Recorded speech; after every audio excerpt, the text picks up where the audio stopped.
દેવમને મૂકવા માટે આજે અમે હું અને પરેંગ બંને જઈએ છીએ. દેવમ તને સ્કૂલે મૂકવા એવું કેમ? આજે કીધું પરેંગને થોડું વોક કરવું છે તો ચાલો આપણે ત્રણેય જઈએ સાથે એમ. અને હું પછી દેવાને ડ્રોપ કરી અને જતી રહી. પરેંગ આજે વોક કરવા નહીં કરે કારણ કે 2 દિવસથી હમણાં શું કહેવાય બહુ અમે પ્રોપર ફૂડ કેટલું કે ફૂલ ડીશ જમ્યા છે ને એટલે હવે થોડું વોક કરવું પડશે. ચાલો તો સરસ મજાની મોર્નિંગ થઈ ગઈ છે. બધાને જય શ્રી કૃષ્ણ, જય સ્વામિનારાયણ.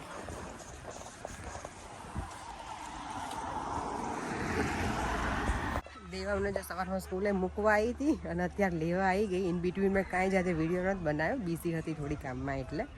તો હવે દેવમને લઈને ઘરે જઈને આજે મારે પ્રિશાને પિક કરવાની છે અને પછી આજે એને સ્વિમિંગ પણ છે એટલે આજે બિઝી ડે છે. જો અત્યારે બધા પેરેન્ટ્સ આવી ગયા હોય છોકરાઓને લેવા. ઘણા લોકોને શું 2 છોકરા હોય તો પેલા નર્સરીમાં ને એમાં હોય એ લોકોને વહેલા થોડું આવવું પડે છોકરાઓને લેવા માટે થઈને. અને પછી પાછું બીજા છોકરા હોય મોટા તો એને 10 મિનિટ પછીનો ટાઈમ હોય એટલે પેરેન્ટ્સ અહીંયા રોકાઈ જાય. કેટલું સરસ દેખાય છે. દેવમ અને પ્રિશા બંનેને પિક કરી લીધા છે.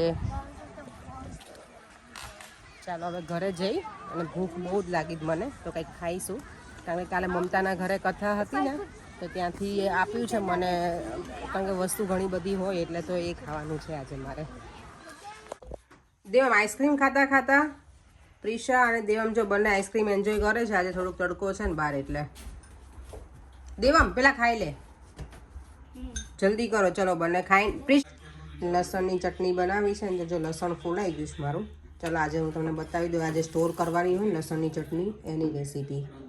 આ તમે જો બનાવી રાખો ને તો 3-4 મહિના સુધી તો અહીંયા સારું જ રહે. વેધર આપણે સારું હોય ને એટલે ઠંડુ હોય એટલે અમારા અહીંયા ઇન્ડિયામાં આઈ થિંક 2 મહિના સુધી સારું રહે. તો આ બનાવું એટલે આખું બતાવું આખી પ્રોસિજર કે કેવી રીતે હું બનાવું છું. લસણ ફોડવાનો કંટાળો આવે છે ને એટલે નહીંતર મારું પ્લાનિંગ હતું કે બધાની બનાવવાની હતી. લસણવાળી ચટણી છે ને જો આવી રેડી હોય ને તો પછી કેવું કે જ્યારે સલૂન ઉપર હોય અને ઘરે આવીએ ને તો બધું હું ખાંડતી તો છું જ નહીં હવે ઘણા ટાઈમથી. મેં પહેલાંમાં જ કરું છું મિક્સરમાં જ. તો આ રેડી હોય તો ફટાફટ શાક ને એવું બની જાય. આપણું 5-10 મિનિટ બચી જાય. અને ક્યારેક અચાનક કંઈક લસણની ચટણી ખાવી હોય ને તો એ બની જાય ફટાફટ. એટલે ઇઝી છે. તમારે જો આવી રીતે સ્ટોર કરવું હોય તો રેસીપી પૂરી જોજો. ઇઝી જ છે, કાંઈ છે નહીં આમાં. ઇઝી એકદમ ઇઝી પીઝી છે આ રેસીપી. ચાલો તો બતાવી દઉં. એવું થયું ને પેટમાં ગડબડ થઈ ગઈ કાલ ખાધું એટલે આ જો આ બંને એવી રીતે બેઠા છે ને પરેંગ કહે છે કે જ્યારે આપણે નાના હતા ને ત્યારે કોઈના ઘરે ટીવી જોવા જઈએ ને આપણે બેસતા ને એવી રીતે છોકરાઓ બંને બેસી ગયા છે. લોકોને અહીંયા ચાલુ છે અને આ જો બંને પ્રિશા અને દેવમ. એ તારે હોમવર્ક કરવાનું જ બેસવાનું હવે. ચલો દેવમ હવે બેસ બેટા ચાલો. જો તો બધું નીચે મૂકી દીધું છે ને કેટલું મેસઅપ કર્યું છે ઘરને. અને આજે નહીં પતે ને તો લસણ જો આવી રીતે ગ્રાઇન્ડ કરી નાખવાનું અને હવે એમાં લાલ મરચું નાખી અને ફરી વાર હું ગ્રાઇન્ડ કરી દઈશ. જતા લસણની ચટણી આવી રીતે બનાવી અને પછી એમાં સોલ્ટ નાખું છું. સ્ટોર કરવાનું હોય ને એટલે. અને ઓઇલ એટલે તમારે લસણની ચટણી છે ને બગડે નહીં અને સરસ લાંબો ટાઈમ સુધી રહે. ઓઇલ થોડુંક બરાબર નાખવાનું એટલે ચટણી એકદમ લચકા જેવી રહેશે સરસ મજાની. ભરેલા શાકને એવું બનાવો ત્યારે એકદમ ઇઝી થઈ જાય. રેડી હોય ને તો લસણની ચટણી છે ને હું જો આવી રીતે સ્ટોર કરું. કાચનું કંઈ પણ વસ્તુ હોય ને એમાં રાખવાની એટલે શું વધારે લાંબા સમય સુધી સારું રહે આ વસ્તુ. હવે જો પાછો દેવમને લઈને સ્વિમિંગમાં જાઉં છું. આજનો દિવસ આખો દિવસ મારો આવો જ છે. મૂકવા ગઈ દેવમને, લેવા ગઈ, હવે પાછું સ્વિમિંગમાં લઈને જઈશ. દેવમ આજે હોલ ડે મેં તારી ડ્યુટી કરી હોય ને એવું જ લાગે મને દેવમ. યસ દેવમને જો ઠંડીના એ ડાયરેક્ટ સ્વિમિંગના પેલા શોર્ટ્સ પહેરી લે ત્યાં જઈને ચેન્જ કરવાનો ટાઈમ ના બગાડવો પણ હતો નહીં. અત્યારે હવે એવું છે દેવમ જે સ્ટેજમાં છે ને એમાં હું જોઈ ના શકું કે કેવી રીતે સ્વિમિંગ કરે છે. કે પહેલાં મજા આવતી હતી બહાર બેસે ને તો હું જોતી કે કેટલું કેવું કરે છે ને બધું. પણ કંઈ નહીં હવે બીજા બધા પેરેન્ટ્સ બેઠા હોય એટલે મજા આવે. થોડી વાર ટાઈમ પાસ થઈ જાય. આપણો શેડો તો જો દેવમ દેવાંગ સ્વિમિંગ માટે રેડી થઈ ગયો છે.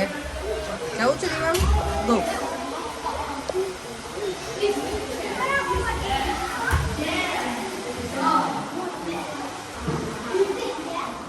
ત્યાં વેઇટ કરે છે. અમારું આજનું ડિનર છે સિમ્પલ, દાળ, રાઈસ અને ચોળીનું શાક. અને સિમ્પલ કહેવાય? સેલેડ, શાક રોટલી સિમ્પલ કહેવાય.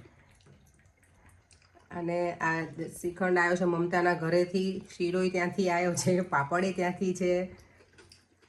તો ચાલો હવે ડિનર કરી લઈએ. ટૂંકમાં ખાલી પ્લેટ આપણી એમ. ના, હવે છાશ બનાવી છે મેં.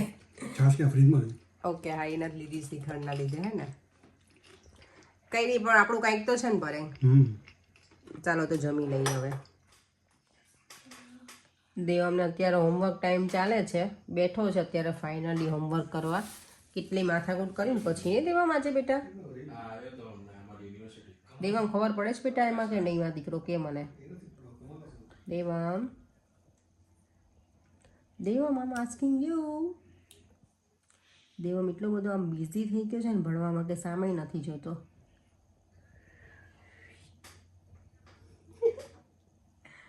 બિહાઇન્ડ ધ સીન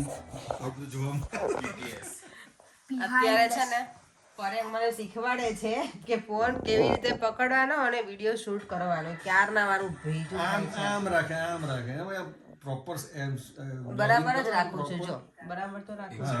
બરાબર અને અહીંયા અમારા વિડિયો ચાલે જો જોઈએ છે અમે. અને આ બાજુ મને શીખવાડે છે ભેજું ખાઈ જ મારું. આ બાજુ દેવામે શીખવાડે છે અને અહીંયા પર્યંક. આમ જ પકડવાનું હોય, આમ જ કરવાનું હોય. એને હવે આ બધું મારાથી બહુ સંભળાતું નથી એટલે આ વિડીયોનો એન્ડ પણ હું અહીંયા જ કરી દઉં છું. અને યસ, આજના વિડીયોમાં બહુ જ બધાની કોમેન્ટ છે સાડી માટે થઈને કે મારું ને પરેંગ અમે મેચિંગ કર્યું હતું અને સરસ લાગતી હતી. દેવમ પણ સરસ લાગતું એવી કોમેન્ટ હતી. Devam thank you. દેવમ જો હેપી થઈ ગયા. અને હા, અમે અમારા ઘરે જ્યારે કથા હતી ને ત્યારે પણ અમે સેમ આઉટફિટ બંને પરેંગ અને મેં બંને આ જ પહેર્યા હતા, કપડાં મેચિંગ કર્યું હતું.